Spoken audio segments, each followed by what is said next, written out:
आज के पाठ का शीर्षक है भूषण का काव्य। इस पाठ के अध्ययन के उपरांत आप भूषण और उनके युग के बारे में जान सकेंगे, भूषण की रचनाओं का परिचय प्राप्त कर सकेंगे और भूषण के काव्य की कथा वस्तु और काव्य कला से परिचित होंगे।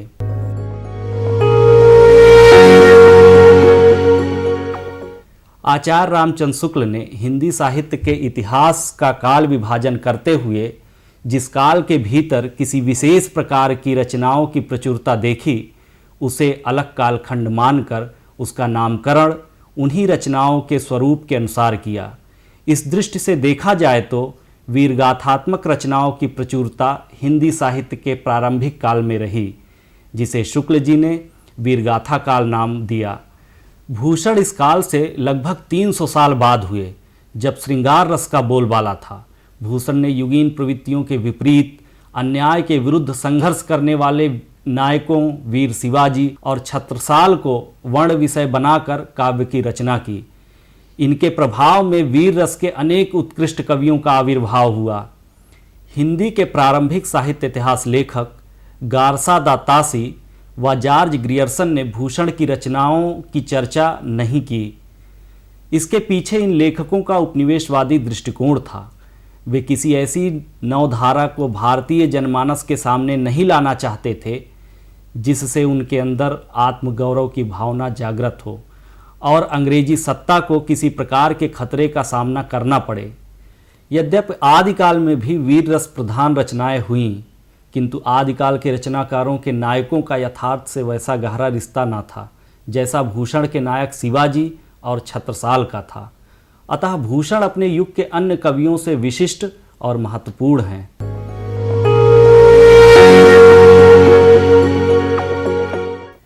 भूषण कानपुर के समीप तिकुआपुर के निवासी थे। इनके पिता का नाम रत्नाकर त्रिपाठी था। इनकी जन्मतिथि को लेकर विद्वानों में मतभेद है, किंतु इतना स्पष्ट है कि ये इतिहास प्रसिद्ध वीर शिवाजी के समकालीन थे। अब तक भूषण के वास्तविक नाम का पता नहीं लगा है। माना जाता है कि चित्रकूट के राजा रुद्र शाह सोलंकी ने इन्हें भूषण की उपाधि से सम्मानित किया और इसी उपनाम से ये प्रसिद्ध हुए। एक जनश्रुति के आधार पर कुछ विद्वान इन्हें प्रसिद्ध कवि चिंतामणि और मतीराम का भाई मानते हैं। भूषण मराठा शासक शिवाजी और पन्ना के शासक छत्रसाल सहित कई शासकों के दरबार में गए, किंतु किसी के स्थायी दरबारी नहीं बने। भूषण का युग उत्तर मध्यकाल का था। उस समय उत्तर भारत की केंद्रीय सत्ता मुगल बादशाह औरंगजेब के हाथ में थी तथा दक्षिण भारत में अस्थिरता के बीच मराठों का प्रभुत्व था। औरंगजेब का शासन भय और आतंक पर आधारित था, जिससे हिंदू और मुसलमान दोनों ही त्रस्त थे। कट्टर धार्मिक होने के कारण उसकी नीतियां हिंदू विरोधी थीं। वह धार्मिक स्वतंत्रता के लिए हिंदुओं से जजिया कर वसूलता था, जिसके कारण औरंगजेब के प्रबल शत्रु मराठा शासक शिवाजी के प्रति हिंदू जनमानस की सहानुभूति थी। साहित्य के क्षेत्र में अधिकतर कवियों ने नायिका भेद का सहारा लेते हुए स्त्री के शरीर का मांसल चित्रण किया। इसके लिए नख शिख वर्णन और षट ऋतु वर्णन पर अलग से पुस्तकें लिखी गईं।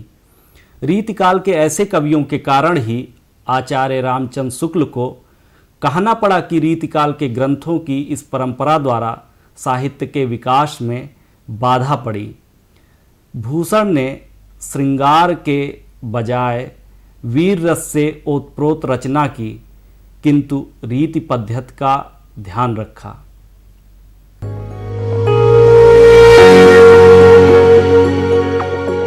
भूषण की रचनाओं के बारे में जब हम अध्ययन करते हैं तो पाते हैं कि भूषण की अब तक केवल एक रचना शिवराज भूषण प्रकाश में आई है।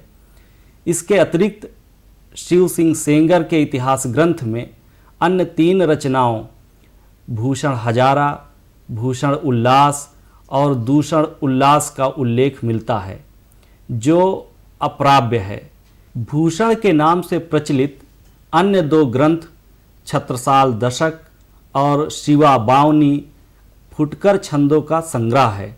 वास्तव में भूषण ने इन दोनों नामों से कोई ग्रंथ ही नहीं लिखा।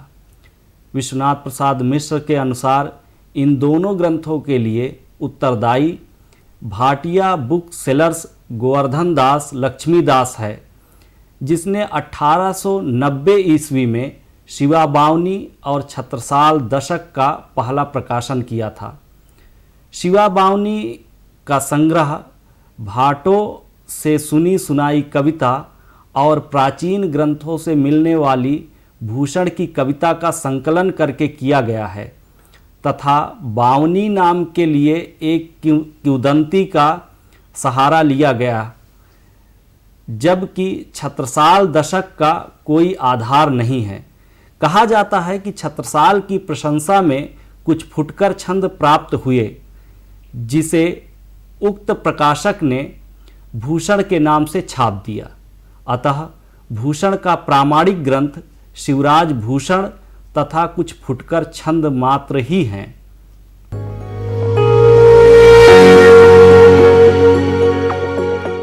उनकी प्राप्त रचनाओं में तत्कालीन मुगल बादशाहों बाबर, अकबर, हुमायूं आदि की उदारता को स्मरण करते हुए औरंगजेब की बर्बरता के कारण उसकी आलोचना और उससे लोहा लेने वाले मराठा शासक शिवाजी की प्रशंसा की गई है।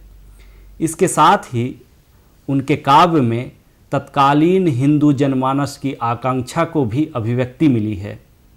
औरंगजेब ने अपने सगे संबंधियों की हत्या और पिता को बंदी बनाकर अनैतिक तरीके से सिंहासन पर अधिकार कर लिया था। भूषण ने लिखा है, किबले के ठौर बाप बादशाह शाहजहां वाको कैद कियो मानो मक्के आगिलाई है, बड़ो भाई दारा वाको पकड़ी कै मारी डारियो मेहराहू नाही, माँ को जायो सगा भाई है, खाई कै कसम त्यों मुराद को मनाए लियो, फिर ताहू साथ अति कीन्ह तय ठगाई है, भूषण सुकवि कहें सुनो औरंगजेब, ऐसे ही अनीति कर पातशाही पाई है। औरंगजेब बड़ा ही बर्बर शासक था। उसने हिंदुओं पर पुनः जजिया कर लगा दिया व उनके मंदिरों को नष्ट भ्रष्ट किया। उसने जिस आतंक व अत्याचार के माध्यम से सत्ता हस्तगत की थी, उसका असर उसके ऊपर आजीवन रहा। वह किसी के ऊपर विश्वास नहीं करता था। वह भय द्वारा अपनी राजसत्ता को कायम रखते हुए उसके विस्तार के लिए सदा प्रयत्नशील रहा। पूर्ववर्ती मुगल बादशाह ऐसे न थे। उन्होंने अपने साम्राज्य का विस्तार हिंदुओं की धार्मिक भावना को ठेस पहुंचाकर नहीं किया था। अकबर जैसा मुगल बादशाह हिंदू और इस्लाम दोनों धर्मों के अनुयायियों में लोकप्रिय था। बाबर, अकबर तथा हुमायूं ने अपने आवाम के लिए शासन किया। उनकी धार्मिक सहिष्णुता के संबंध में भूषण का एक छंद है, आदि की न जानो देवी देवता न मानो, साच कहूँ सो पिछानो बात कहत हूँ अब की, बब्बर अकब्बर हुमायूं हद बांध गए, हिंदू और तुरक की कुरान वेद ढब की, इन पातशाहन में हिंदुअन की चाह होती, जाहगीर शाहजहां साख पूरे तब की, काशी हु की कला गई मथुरा मसीत भई, शिवाजी न होतो तो सुनती होत सब की। अकबर के पूर्व मुसलमान विदेशी समझे जाते थे और उनकी छवि आक्रमणकारियों की थी। हिंदुस्तान विजय में कईयों ने धर्म का सहारा लिया, इसलिए वे धार्मिक रूप से कट्टर थे और उनकी इसी धार्मिक कट्टरता के कारण हिंदू जनता उनके शासन में विश्वास नहीं करती थी, बल्कि उन्हें भय और घृणा की दृष्टि से देखती थी। ऐसे में अपने शासन को स्थायी बनाए रखने के लिए इन शासकों ने आतंक और दमन का सहारा लिया और हिंदुओं के आत्मविश्वास को तोड़ने के लिए धार्मिक उत्पीड़न किया। धार्मिक स्वतंत्रता के लिए गैर मुसलमानों को जजिया कर देना पड़ता था, लेकिन औरंगजेब के पूर्ववर्ती मुगल बादशाहों ने अपनी उदार नीति के चलते मुगल शासक के प्रति हिंदू जनमानस में आस्था पैदा कर दी थी, जो औरंगजेब की धार्मिक कट्टरता के कारण समाप्त हो गई। हिंदू जनमानस पुनः असहाय महसूस कर रहा था। ऐसे में भूषण ने औरंगजेब के विरुद्ध लड़ने वाले इतिहास प्रसिद्ध वीर नायक शिवाजी की वीरता के साथ उनके शासन की प्रशंसा की। शिवाजी ने जिस राज्य का निर्माण किया था वह अकबर के आदर्शों पर आधारित था, जहां प्रत्येक धर्म, जाति, लिंग के लोगों का सम्मान था। इस संबंध में भूषण का एक छंद है जिसमें वह लिखते हैं, अति मतवारे दुर्दय निहारे जहाँ, तुरगन ही में चंचलाई पर कीति है। भूषण कहत जहाँ पर लगै को, कोक पक्षी नहीं माहि बिछुरन रीति है। गुनिगन चोर जहाँ एक चित्त ही के लोग, बांध जहाँ एक सरजा की गुनि प्रीति है। कंप कदली में बैर वृक्ष बदरी में शिवराज, अदली के राज में यों राजनीति है। स्पष्ट है कि शिवाजी के राज्य और राजनीति का भूषण ने जैसा चित्रण किया है वह एक आदर्श स्थिति है, लेकिन यथार्थ में इसका कुछ अंश अवश्य विद्यमान था जिसका भूषण के अन्य छंदों से पता चलता है। शिवाजी मक्का जाने वालों को परेशान नहीं करते थे, जैसा कि उनके छंद की एक पंक्ति से पता चलता है। मक्का ही के मिसी उतरत दरियाव है। प्रजा के साथ सज्जनता, दयालुता, दीनता, नम्रता एवं कोमलता का व्यवहार करते थे। वे एक छंद में लिखते हैं, सज्जनता और दयालुता, दीनता, कोमलता झलके प्रजा में। शिवाजी को भूषण ने एक उदार शासक के रूप में चित्रित किया है। भूषण की इन्हीं विशेषताओं के कारण कुछ विद्वान इन्हें राष्ट्र कवि मानते हैं। राष्ट्र कवि के रूप में मानने वाले विद्वानों का मत है कि औरंगजेब के अत्याचारों से केवल हिंदू जनता ही नहीं बल्कि बहुसंख्यक मुसलमान भी त्रस्त थे। फिर भूषण ने जहां औरंगजेब का विरोध किया है वहीं पूर्ववर्ती मुगल बादशाहों की प्रशंसा की है। उदाहरण के लिए बब्बर अकबर के बिरद बिसारे वाली पंक्ति का उल्लेख किया जाता है, किंतु इस संबंध में महत्वपूर्ण तथ्य यह है कि इस प्रकार की एक या दो पंक्तियां ही हैं, जबकि हिंदुओं की अस्मिता, गौरव और राज्य विस्तार संबंधित दर्जन भर से अधिक पूरे पूरे छंद हैं। उदाहरण के लिए, काल मही शिवराज बलि, हिंदुआन बढ़ाइबे कौ उर ऊटै, भूषण भू निर्मलेच्छ करी, वही मलेच्छन मारिबे कौरन जूटै, हिंदू बचाए इही अमरेश, चंदावत लव को टूटै सु टूटै, चंद आलोक तिलोक सुखी यही, कोक अभाग जो सोग न छूटै। स्पष्ट है कि भूषण के नायक शिवाजी किस तरह से पृथ्वी पर हिंदुओं का राज्य बढ़ाने के मंसूबे बांधते हैं तथा पृथ्वी को मुसलमानों से रहित करना चाहते हैं। भूषण के काव्य में मुसलमानों के लिए जगह जगह कटुक्तियां कही गई हैं और उन्हें विदेशी माना गया है। इसलिए आज की तिथि में भूषण को पढ़कर कोई भी मुसलमान उन्हें राष्ट्रीय कवि नहीं मानेगा। भारत में राष्ट्रीयता का विकास स्वतंत्रता के संघर्ष के साथ हुआ। भूषण के समय में देश छोटे छोटे राज्यों में बटा था। केंद्रीय सत्ता मुगलों के हाथ में होने के बावजूद उसकी सीमाएं लगातार बदलती रहती थीं। केंद्र के साथ किसी राजा व उसकी प्रजा की आस्था नहीं जुड़ी थी। भय इसका एकमात्र आधार था। ऐसे में उस समय एक बृहद भारत की कल्पना कर भूषण को राष्ट्रीय कवि के रूप में चित्रित करना उचित नहीं है। शिवाजी के अतिरिक्त भूषण ने छत्रसाल सहित कुछ अन्य राजाओं, जिनमें शाहू जी महाराज, जय सिंह, राम सिंह, अवधूत सिंह, अनिरुद्ध सिंह, भगवंत राय सहित कुमायूं और गढ़वाल के नरेशों के संबंध में फुटकर छंद भी लिखे, जिसमें उनकी वीरता का वर्णन है।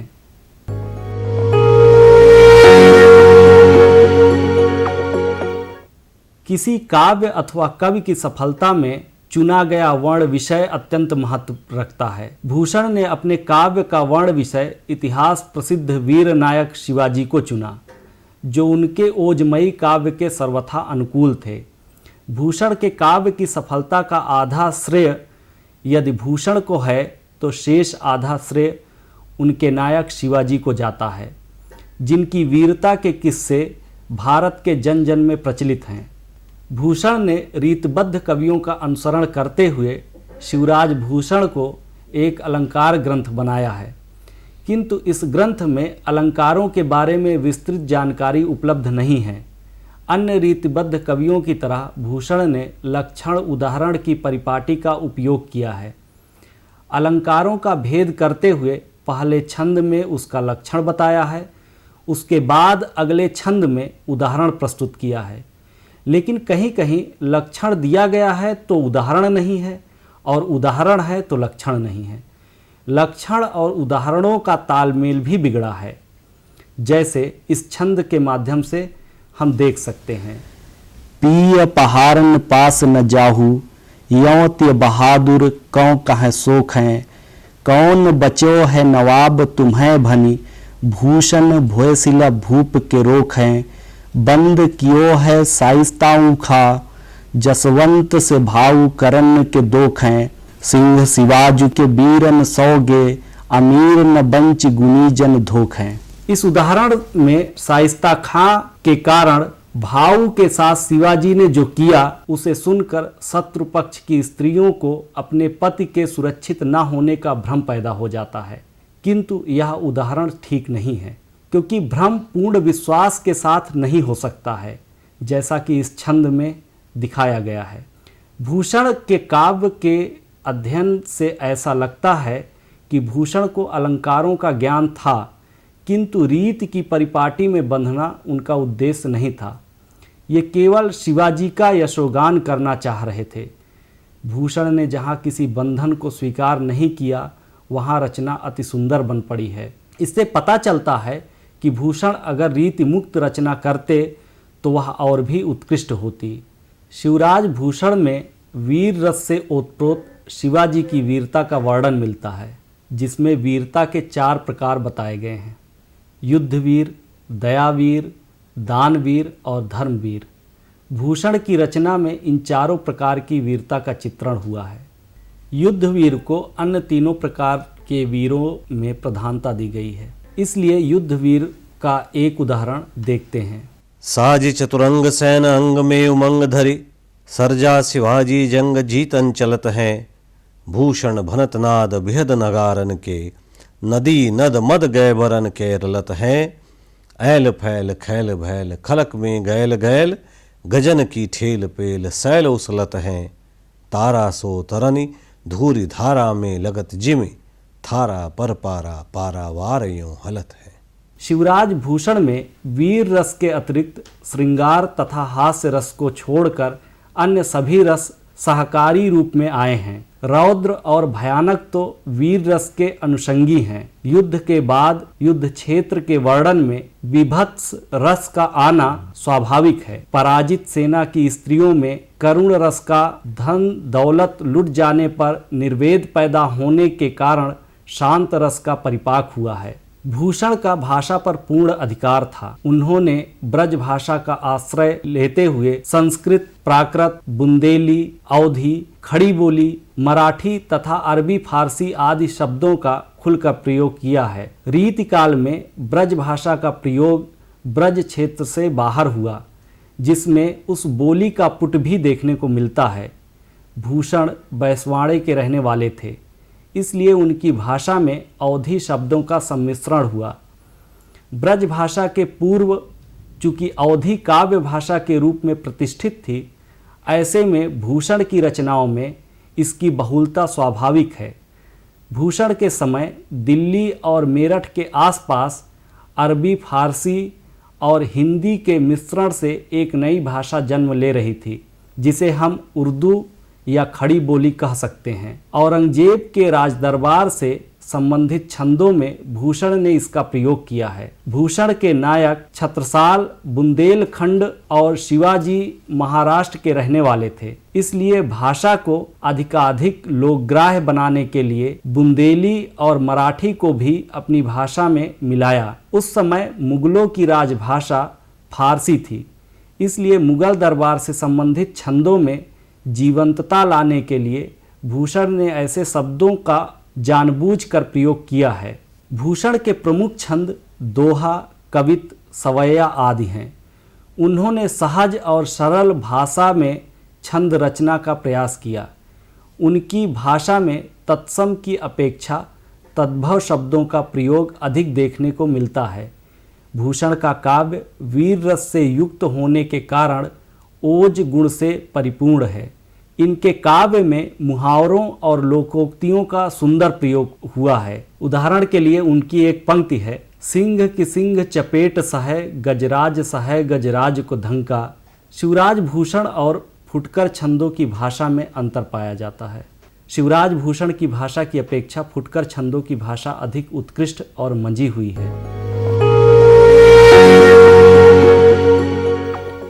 इस पाठ के निष्कर्ष के रूप में हम कह सकते हैं कि भूषण अपने युग के अन्य प्रसिद्ध कवियों से भिन्न हैं। रीतिकाल की सामान्य प्रवृत्ति जहां श्रृंगार की थी और सभी बड़े कवि युगीन प्रवृत्तियों के अनुकूल रचना कर रहे थे, वहीं भूषण ने वीर रस की रचना करके ख्याति प्राप्त की। भूषण चाहते तो किसी भी शासक के यहाँ जा सकते थे और तत्कालीन राजाश्रित कवियों की तरह श्रृंगार रस के छंद लिखकर सुखमय जीवन व्यतीत कर सकते थे, लेकिन भूषण ने ऐसा नहीं किया। उनका जीवन भ्रमण में बीता। वे कई राजाओं के दरबार में गए, लेकिन किसी के यहाँ स्थायी दरबारी नहीं बने, बल्कि लोकप्रिय आदर्श एवं वीर राजाओं की प्रशंसा में छंद लिखे। भूषण का काव्य इतिहास सम्मत शुद्ध वीर काव्य है और उनके नायक इतिहास प्रसिद्ध वीर हैं।